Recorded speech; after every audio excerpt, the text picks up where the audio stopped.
और मुझे आपसे पता चला कि 6 जनवरी है, मुझे कभी रजिस्टर नहीं हुई ये बात। बचपन में दुबली पतली थी, शर्मीली थी, अब शोख और चंचल हो गई हैं। ये तब्दीली कैसे आई? आई थिंक ये कैप्रिकॉर्न्स थोड़े से इस मामले में ब्लेस्ड होते हैं कि वो हर फन मौला होते हैं। ऐसा लगता है आके मेरे ऊपर ना बैठ जाए।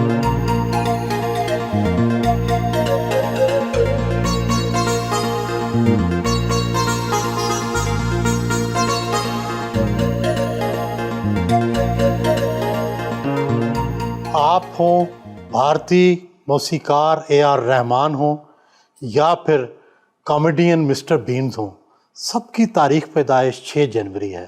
क्या आप इल्मे नजूम और सितारों पर यकीन रखती हैं?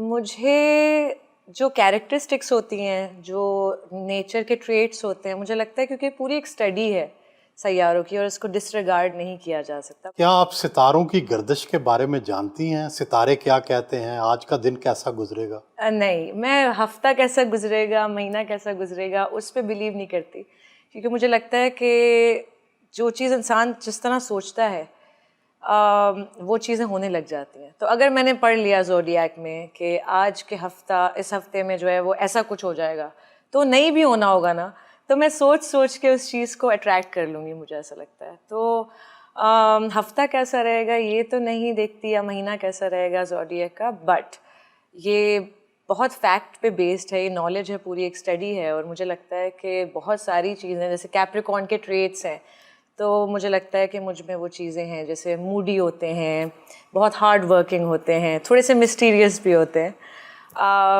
मिस्टर बीन, मैं बहुत बड़ी फ़ैन हूँ उनकी, और मुझे आपसे पता चला कि 6 जनवरी है, मुझे कभी रजिस्टर नहीं हुई ये बात, बट वो बहुत इंटेलिजेंट इंसान है। उनकी IQ जो है वो हायर देन एल्बर्ट आइंस्टाइन है, और उन्होंने इंजीनियरिंग पढ़ी कॉमेडियन बनने से पहले, और ख़ुद उन्होंने वो मिस्टर बीन वाला शो जो है वो प्रोड्यूस किया, लिखा, और एक ही कैरेक्टर होता है और वो ही पूरी कहानी लेके चलता है।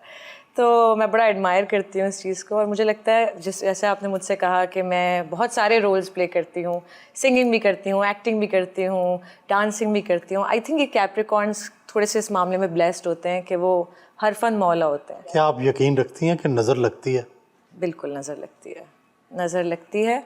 और मैं जब भी घर से निकलती हूँ, ये मेरा एक हमेशा से रूटीन है कि मैं आयतुल कुर्सी पढ़ के, दुरूद शरीफ पढ़ के निकलती हूँ और फूंक लेती हूँ अपने गिर्द हिसार बना के, और फिर मैं। क्या आपको भी कभी नजरें बद लगी?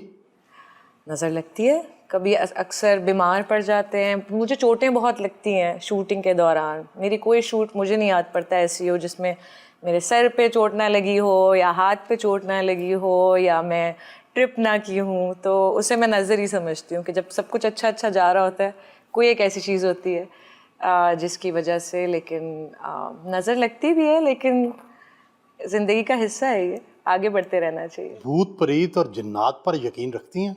नहीं, मुझे डर नहीं लगता भूत प्रेत से।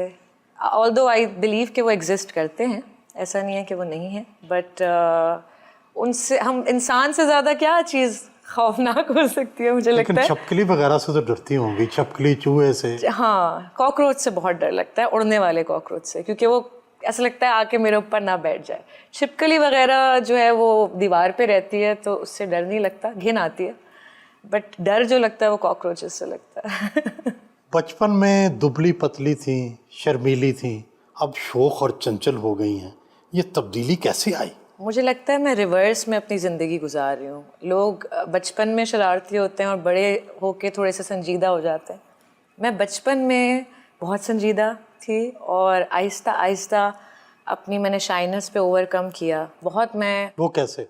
वो ऐसे कि मैं ऑब्जर्वर हूँ। मैं कहीं भी बैठी होती हूँ, मैं बहुत बातूनी वैसे भी नहीं हूँ, मैं बहुत ज़्यादा ऑब्ज़र्व करती हूँ लोगों को, काम को। मैं सेट पे भी जब होती हूँ, शूटिंग कर रही होती हूँ, तो मैं, ऐसा नहीं कि मैं सीन करके कमरे में बैठ गई जाके, ऐसा नहीं है। मैं डायरेक्टर की चेयर के बराबर में बैठती हूँ, मैं देखती हूँ कि लाइट वाला लाइट कैसे कर रहा है, फ्रेमिंग कैसे बन रही है, डायरेक्टर जो है वो इंस्ट्रक्शंस कैसे दे रहा है। मुझे पूरा प्रोसेस बड़ा पसंद है, और आगे जाके मैंने डायरेक्शन भी करनी है, तो मुझे लगता है कि मैं ऑन सेट जितना सीख सकती हूँ, शायद मैं थ्योरी से इतना नहीं सीख सकती। जैसे जैसे मैं कंफर्टेबल हुई काम के साथ, कैमरे के साथ, तो फिर मैंने